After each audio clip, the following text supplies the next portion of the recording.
നമസ്കാരം. വഴിയോരത്ത് എന്ന പരിപാടിയിലേക്ക് സ്വാഗതം. ഞാൻ നിൽക്കുന്നത് ആര്യനാട് വെള്ളനാടിനടുത്തുള്ള കടുവാക്കുഴി എന്ന സ്ഥലത്താണ്. അതാ ഒരു അനിയൻ വരുന്നുണ്ട്. അനിയനൊരു ചോദ്യം ചോദിക്കാം. അനിയ നമസ്കാരം. വഴിയോരത്ത് എന്നൊരു പരിപാടിയാണ്. അപ്പോൾ ഞങ്ങളൊരു ചോദ്യം ചോദിക്കാൻ പോവാണ്. ചോദ്യത്തിന് ശരി ഉത്തരം പറയണേ എനിക്കൊരു സമ്മാനം തരും.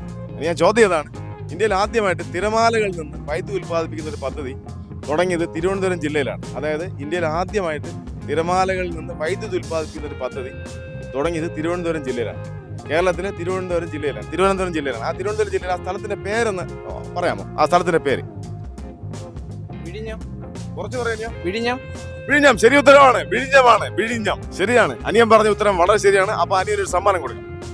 എലൈറ്റിന്റെ ഒരു പുട്ടുപൊടി സമ്മാനമായിട്ട് കൊടുക്കുകയാണ്. അനിയ, ഞങ്ങളുടെ പരിപാടിയിൽ പങ്കെടുത്തതിന് വളരെ സന്തോഷം, വളരെ നന്ദി. മറ്റൊരു വഴിയോരത്ത് വെച്ച് വീണ്ടും കാണാം. ഓക്കെ. അത് അടുത്ത രണ്ട് സഹോദരിമാർ വരുന്നുണ്ട് വണ്ടിയിൽ. അവരോട് ചോദ്യം ചോദിച്ചു നോക്കാം. അത് ശരി ഉത്തരം പറയുകയാണെങ്കിൽ ആ സഹോദരിമാർക്ക് ഒരു സമ്മാനം കൊടുക്കാം. നോക്കാം. സഹോദരി നമസ്കാരം. വഴിയോരത്ത് എന്നൊരു പരിപാടിയാണ്.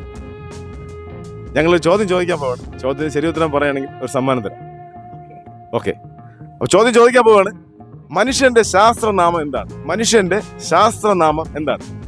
ചോദിക്കാം. സൗകര്യ ഉത്തരം പറയാമോ? അറിയില്ല. സൗകര്യക്ക് അറിയാമോ? മനുഷ്യന്റെ ശാസ്ത്രനാമം എന്താണ്? സൗകര്യ കുറച്ച് പറയാമോ? ഹോമോസാപ്പിയൻസ്.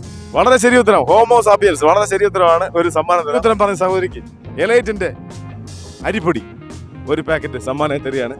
സഹോദരി, ഞങ്ങളെ പരിപാടിയിൽ പങ്കെടുത്തതിന് വളരെ സന്തോഷം. മറ്റൊരു വഴിയോർത്ത് വെച്ച് വീണ്ടും കാണാം. വളരെ സന്തോഷം.